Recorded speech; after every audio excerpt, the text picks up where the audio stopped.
an English translation of the book and mail it to me from Turkey so that I could see what all this was about, and it astonished me. Two parts about it were, one was, I suppose, not so astonishing, and one was downright hilarious.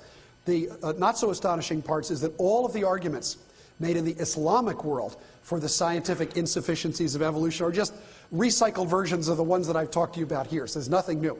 But the second part was genuinely amusing, and that is Harun Yaha argued to his young readers that they should appreciate the fact that evolution is a Western Christian plot to subvert the morals of Islamic youth.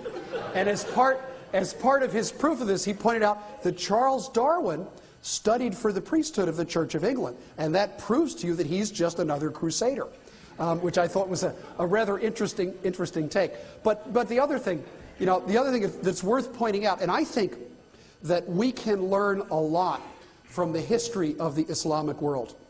And if you go back to the 13th or 14th century, and you look at the great Muslim caliphate across the Near East and North Africa, that was the center of learning and science and cosmopolitan thought. The Islamic world was the leader in mathematics and astronomy and in many other branches of science. Something happened to the Islamic world to the point where the amount of genuinely important science done in the Islamic world in the 20th century unfortunately is very close to zero. And that something is exactly the ascendancy of the kind of theocratic talk that you are talking about. And if this were to happen in the leading nation in the West, we could see the same sort of retreat backwards, and that worries me a great deal. I just want to comment on this. A lot of folks on the left claim to be supportive of science, but as we saw with the various debates at the school board here in Ohio, our strongest support has come from traditional Republicans, traditional conservatives. The Democrats have been very, very weak in their support and sometimes have also opposed the science curriculum.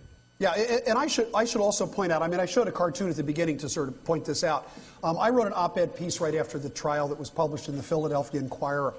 And in the first part of it, I said, if there was ever a place where the proponents of intelligent design had a home field advantage, it was in the federal court in Harrisburg. They had a popularly elected school board that was behind them. They had a citizenry that was behind them. They had a federal judge recommended for the bench by Rick Santorum, who in his 3 years on the bench had established himself as a conservative jurist and a self-described strict constructionist. Everything should have gone their way. And in fact, the attorneys on our side of the case looked at this guy's record when we drew him and they said, boy, let's just hope he's smart.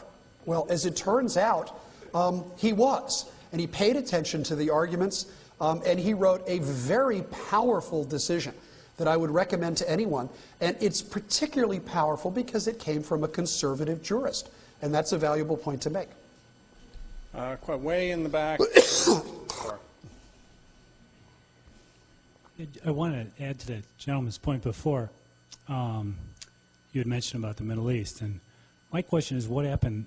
I mean, what happened here? Back in the 50s, 60s, 70s, you know, science did everything. Everybody generally seemed to be pretty interested. We put a man on the moon and atomic energy, everything else. You know, was this always an underlying theme throughout the United States, or is it right now, or why is it right now in the last decade or 2 decades kind of rearing its ugly head now? Well, my short answer to that is that there has always been an active anti-evolution movement in the United States. It has ebbed and flowed in terms of the degree to which it has caught the public imagination. But if you look at opinion polls in which you ask people whether they accept the evolutionary theory of human origins, and you go back in these polls to the 40s and 50s, you find quite consistently, depending on how you phrase the question, that only about 35 to 45% of the people in this country accept evolution. That was true even back in those good old days of the 50s and 60s that you're talking about. In the summer of 1964, I was a guide. Let's tell you more about my youth than you ever wanted to know. I was a guide at the Boy Scout Pavilion of the New York World's Fair. So I spent a whole summer at the World's Fair working a few hours a day in the Boy Scout Pavilion, my little shorts and neckerchief and everything else, and the rest of the time going around the fair and having just a wonderful time. There was an exhibit at that World's Fair, the New York World's Fair, put up by the Moody Institute of Science.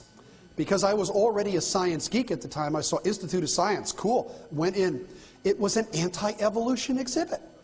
So this sort of organized anti-evolution activity has been with us for a long time. I think when you say what's happening now, two things. I think one is that the political climate in the United States has made it much easier for people to take religious ideas into the mainstream and to run with them, to argue essentially that, if science has an anti-religious bias, we have to correct it with a pro-religious bias. And then the second thing is, I think that the Edwards versus Aguilar decision in 1987 was a shockwave for the creationist, and you saw that dramatic change in terms of the adoption of this new idea. That the new label applied, and that's all it is, it's a label, applied to the creation science movement, intelligent design, brilliant PR. If you were working at an ad agency and you were brainstorming for a product name, man, when you came up with that name, you should get a raise. And I think, in part, because it's a phrase that appeals to all people of faith. If you're a person of faith, I think by definition, you think that there is an intelligence, there's a guiding force to the universe, that your life has meaning and purpose and value. And then when you hear the word intelligent design, you figure, wow, that sounds like that's something that I should be on the side of. So I think it's a combination of constant anti-evolution sentiment and brilliant public relations on the part of the intelligent design movement. And let me just add to that. I think that that's one thing that has really helped strengthen this movement is the ambiguity of the phrase intelligent design. That on one hand, it can mean we believe that there's a God who created the universe, and a lot of people believe that. And the other meaning, however, is the idea that this concept of an intelligent creator ought to be made part of science, which is a very different thing. Next question. Do we have any over here? We have one.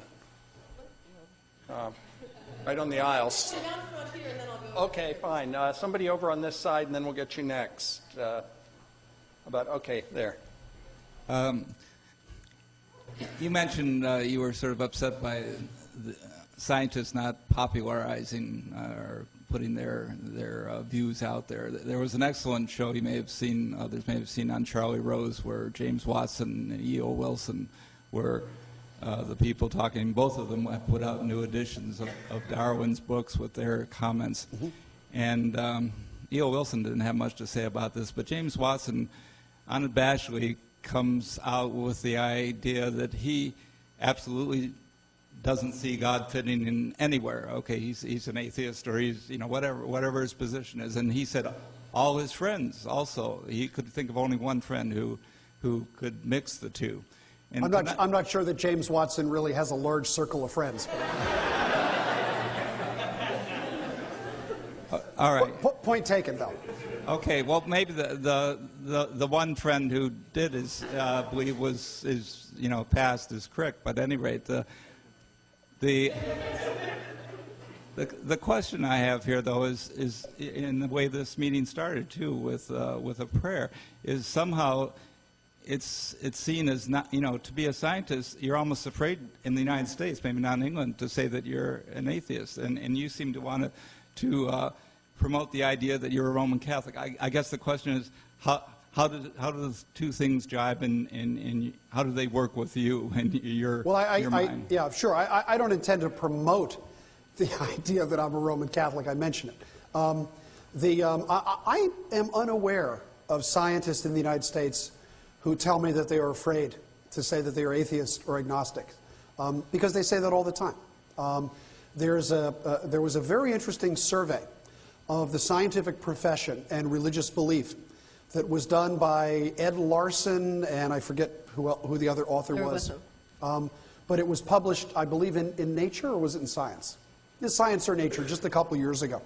And one of the things they discovered, there was a similar survey surveying the scientific profession in the United States in 1917 or 1918. And what it showed is that in 1917 or 1918, about 40% of the scientific profession professed some sort of a belief in what could be construed to be a personal God. And that percentage was about the same today. So there is this consistency